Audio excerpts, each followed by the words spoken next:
In fact, there were some towns that were all the way down to 100,000 people. Literally, all down, hours each way, just to spend a couple minutes with the minister to have the opportunity to say, you know what, I haven't seen the bill yet, but I'm really concerned with what I'm hearing.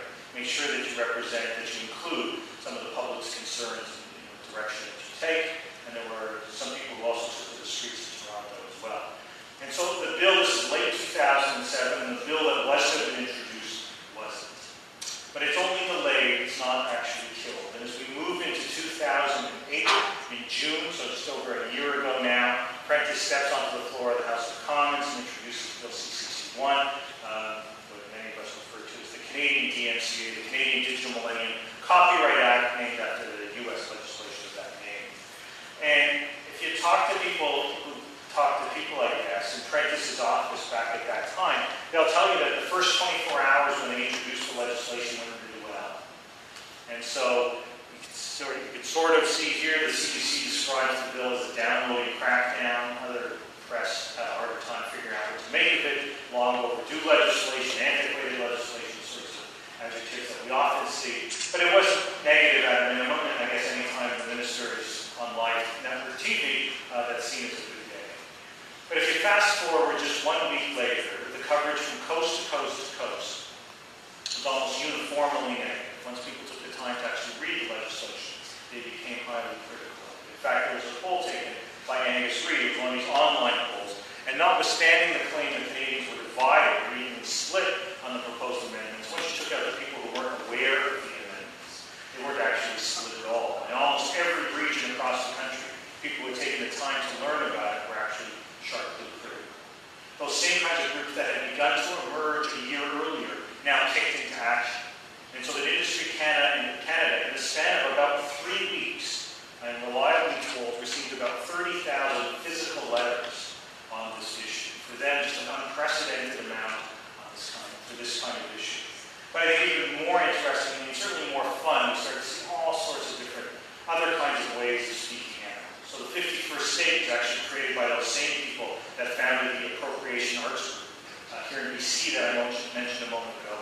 It's an 8-page PDF comic that tells the story of the Canadian coffee fight as well. And what makes it really interesting is that for every little bubble, every little line, it actually links to an underlying article. So there are hundreds of links to hundreds of articles where someone can get educated about all sorts of issues. A really creative way to raise awareness. The government labeled this Made in Canada legislation, so someone, we don't even know who, created Made Worse in Canada, an MP3 mashup that included bits of the minister, other people, Charlie Angus, and the PMP, who's been outspoken on this issue, speaking out on the floor of the House of Commons, and others.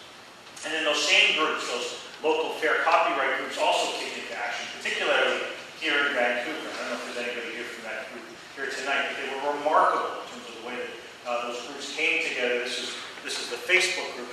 The group quickly gravitated away just from Facebook into many other places as well. The people in Calgary who attended the minister's open house back in December went back again. Now the minister was holding his Stampede breakfast in early July.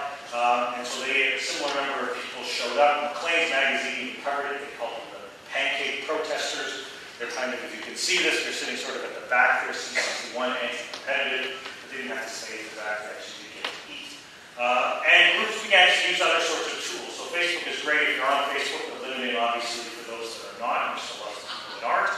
And so they began to use things like wikis. So Fair Copyright Montreal, there's a similar one here in Vancouver, using wiki to educate people about what was going on, begin to self-organize. In fact, I think it's remarkable to see the degree to which just a series of interested citizens on a particular issue began to organize in a way that established organizations typically organize with far more resources. So this is a page from Vancouver Fair Copyright.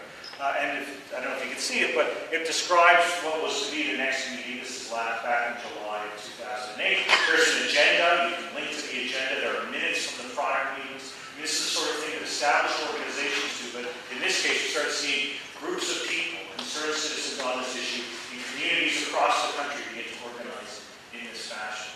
There was also a bunch of kind of fun Web 2.0 stuff. I created this Google map where I tried to track media coverage, where red was negative, yellow was neutral, and blue was positive. So you can see the media coverage was pretty negative, but part of the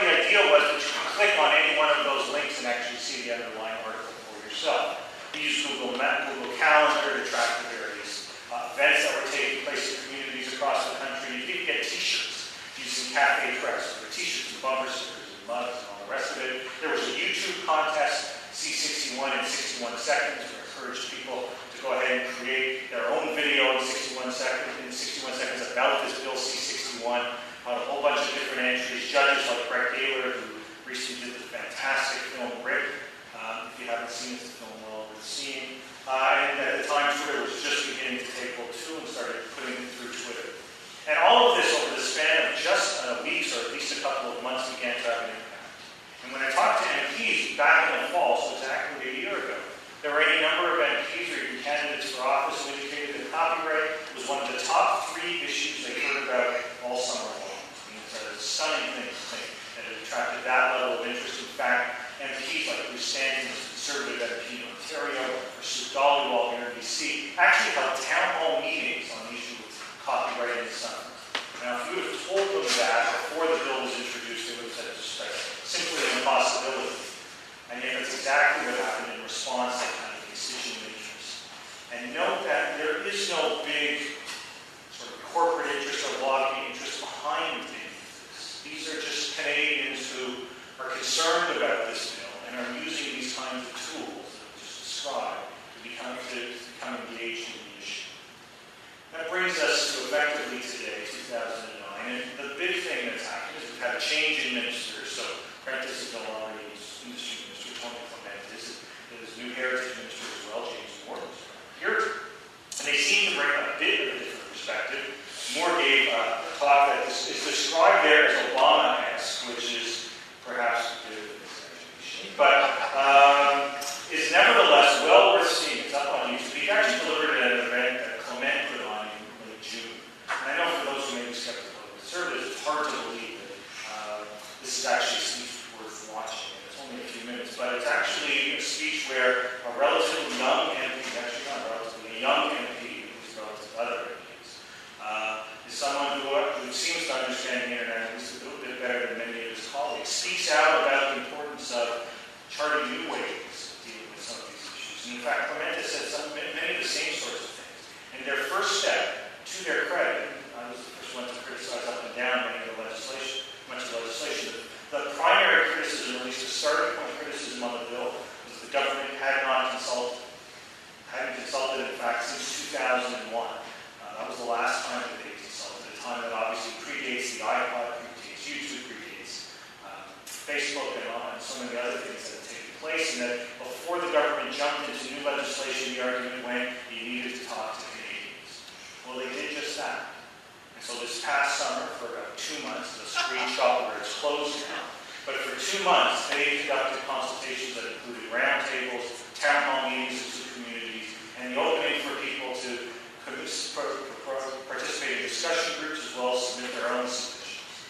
Now, there were some of those roundtables were closed, which I think bothered a lot of people, but they took steps to ensure that at least people could know what was taking place. There are MP3 versions of all of those roundtables. The town halls themselves were also open and webcast online. It was, by government standards, a pretty good consultation. Now, what that also spurred was more of the same kind of activity. And so I, for example, created this site here, Speak Out on Copyright, where I was able to take all the various activities and put them in a centralized place so people could learn more about what was taking place.